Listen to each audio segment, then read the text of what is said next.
دنیا جہاں میں جیسے انسان کی نسلیں ہوتی ہیں، انسان کے بھی مزاج ہوتے ہیں، اسی طرح جنات کی بھی طرح طرح کی اقسام ہوتی ہیں، جس کی وجہ سے وہ ہماری زندگیوں میں طرح طرح کی سچویشنز کریٹ کرتے ہیں۔ بڑھتے ہیں کہانی کی طرف۔ یہ واقعہ ہمیں کراچی سے ہمارے ایک ویور نے بھیجا ہے۔ میں انہی کی زبانی آپ کو پڑھ کے سناؤں گا۔ انہوں نے اپنا نام نہیں لکھا۔ وہ کہتے ہیں کہ السلام علیکم۔ وعلیکم السلام۔ میں اپنا نام نہیں بتانا چاہتا، اور یہ واقعہ میری ایک پپھو کے ساتھ پیش آیا، میری ایک آنٹی کے ساتھ، جو کہ ملیر میں رہتے ہیں، اور ملیر کے جس گھر میں وہ رہتے ہیں ان کا گھر بہت ہی زیادہ خوفناک دکھتا ہے، اور خاص کر جب لائٹ چلی جائے تو ان کے گھر میں ایک عجیب سی وحشت طاری ہو جاتی ہے۔ جیسے آپ کہیں بھی جائیں تو ایسا لگتا ہو کہ وہاں کوئی ہے یا آپ کے پیچھے کوئی آ رہا ہو۔ وہ کہتے ہیں کہ ایک دن سردیوں کے دن تھے، ٹھنڈی راتیں تھی، بہت زیادہ سناٹا ہو جاتا ہے سردیوں میں، لوگ جلدی سو جاتے ہیں، ویرانیت چھا جاتی ہے، اور سردیوں میں جو ہوائیں پاس ہوتی ہیں ونڈوز سے، ان کی آوازیں بھی انسان کو لرزاتی ہیں۔ سردیوں کے دن تھے اور لائٹ جا چکی تھی۔ انہوں نے اپنے گھر میں ایمرجنسی لائٹ جو ہوتی ہے وہ لٹکائی ہوئی تھی روشنی کے لیے، اور وہ اپنے روم میں، آنٹی کہتی ہے کہ ان کے ہسبینڈ تقریباً سو چکے تھے، گہری نیند میں تھے، اور آنٹی نے دیکھا کہ ان کے گھر میں ایمرجنسی لائٹ کی روشنی جو ہے وہ موو ہو رہی ہے، جبکہ ایسا ناممکن ہے کیونکہ گھر میں تو کوئی نہیں تھا، جبکہ وہ دونوں اپنے روم میں تھے۔ تو وہ بہت ہی پریشان ہوئی، حیرت زدہ ہوئی۔ انہوں نے اپنے ہسبینڈ کے ہاتھ کو موو کرنے کی کوشش کی تاکہ وہ اٹھ جائے۔ جیسے ہی ہسبینڈ کی آنکھ کھلی، وہ دیکھ کر یہ سب کچھ ماجرا دیکھ کر بہت زیادہ پریشان اور حیرت میں مبتلا ہو گئے۔ وہ سمجھ چکے تھے، اس لیے انہوں نے زور زور سے اپنے گھر میں آیت الکرسی پڑھنی شروع کر دی۔ اور وہ کہتے ہیں کہ نیکسٹ ڈے ایک دن یوں ہوا کہ وہ سو رہے تھے اور اچانک سے ایک عجیب سی انویزیبل فورس، ایک قوت ان کے ہسبینڈ کا گلا دبانے لگی، اور بہت ہی عجیب طرح سے ایک عجیب سی چیز، ان کی آنکھ کھل چکی تھی، ان کی آنکھیں باقاعدہ اس چیز کو فیل کر رہی تھی، درد کو محسوس کر رہی تھی، گلا بری طرح دبانے لگی، اور بہت ہی بمشکل انہوں نے رب کو یاد کرتے ہوئے، یعنی اللہ نے انہیں اجازت دی، سمجھ جائے کہ قوت اللہ نے بخشی، ان کے لفظ نکل پڑے، اور انہوں نے اپنی بیوی کو آواز دی۔ ان کی بیوی جو کہ سوئی ہوئی تھی وہ اٹھی۔ جیسے ہی اٹھی انہوں نے یہ منظر دیکھا، وہ بھی حیران رہ گئی، چیخیں، پریشان ہوئی، لیکن وہ چیز پراپر طریقے سے دکھائی نہیں دی انہیں۔ وہ ایک کالا سایہ تھا، بہت ہی دھندلا تھا، لیکن وہ اتنا دیکھ پا رہی تھی کہ کوئی چیز ان کے اوپر ہے، بلیک سائی کی طرح۔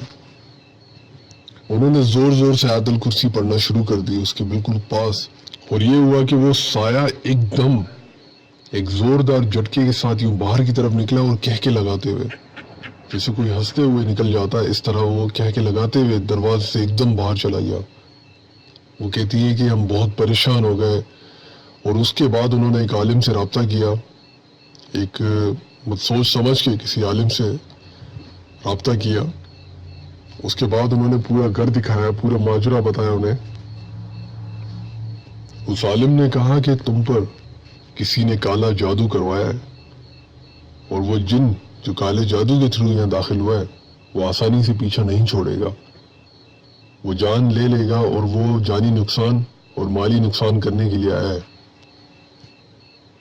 تو انہوں نے گھبراہٹ میں جو سامل نے کہا وہ کیا، اور اس کے بعد وہ کہتے ہیں کہ الحمدللہ ہمارے گھر سے وہ چیز جا چکی تھی، بلکہ ہمارے گھر میں اب بہت ہی سکون ہو چکا تھا، الحمدللہ کہ ہماری جان چھوٹ گئی۔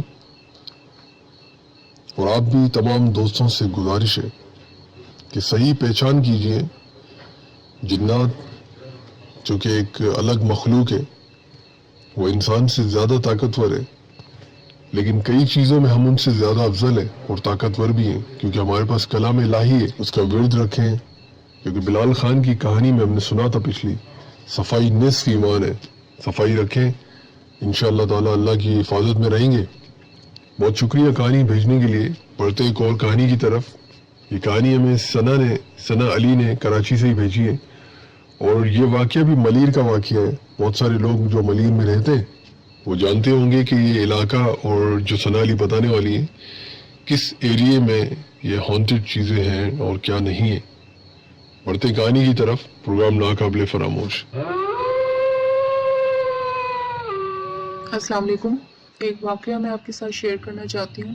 یہ کراچی کے علاقے ملیر کا واقعہ ہے، اور ریسنٹلی ابھی ایک فیملی کے ساتھ یہ پیش آیا جو کہ وہاں کے رہائشی تھے۔ انہوں نے وہاں رینٹ پہ ایک گھر لیا تھا ملیر میں، اور اس کی سراؤنڈنگز میں اتنے زیادہ گھر نہیں تھے، کیونکہ کچھ عجیب و غریب قسم کے واقعات کی وجہ سے وہاں یہ مشہور تھا کہ اس گھر میں رہنے کو کوئی تیار نہیں ہے، کیونکہ عجیب و غریب قسم کے واقعات ہوتے ہیں۔ جو بھی فیملی آتی ہے وہ بس تھوڑے ہی دن کے بعد یہاں سے موو کر جاتی۔ تو وہ فیملی وہاں شفٹ ہوئی، ان کے ساتھ بھی کچھ عجیب و غریب قسم کے واقعات ہوئے، لیکن ایک رات تو بہت زیادہ خوفزدہ کر دینے والا واقعہ ہوا جس کی وجہ سے انہیں موو کرنا پڑا۔ وہ کچھ اس طرح سے تھا کہ ایک رات ان کے ہسبینڈ پانی چیک کرنے کے لیے، ٹینک میں پانی چیک کرنے کے لیے اٹھے۔ رات کے 3 بجے تھے اس وقت۔ تو جب انہوں نے ٹینک کا ڈھکن اٹھایا تو اچانک ان کی نظر ایک سامنے والے گھر پہ پڑی، جو کہ ایک 3 منزلہ گھر تھا۔ انہوں نے دیکھا کہ اس کے 3rd فلور پہ ایک عورت بیٹھی ہوئی ہے اور اس کے پیر زمین کو چھو رہے ہیں۔ وہ چھت پہ بیٹھی تھی، لیکن اس کے پیر جو تھے وہ زمین سے ٹکرا رہے تھے۔ یہ اتنی خوفزدہ کر دینے والا سین دیکھ کے وہ بے ہوش ہوتے ہوتے بچے، اور انہوں نے اپنے اوپر بڑا کنٹرول کیا، لیکن وہ شدید خوف کی حالت میں تھے، بہت زیادہ ڈرے ہوئے تھے یہ سین دیکھ کے۔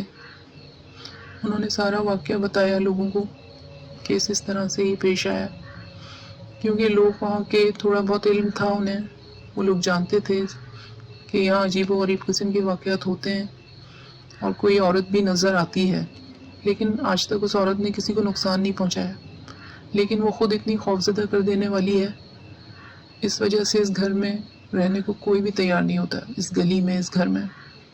تو انہوں نے بھی یہی فیصلہ کیا کہ ہمیں بھی اس گھر کو چھوڑ دینا چاہیے۔ آج بھی وہ گھر خالی پڑا ہوا ہے اور اس میں کوئی بھی رہنے کو تیار نہیں ہے۔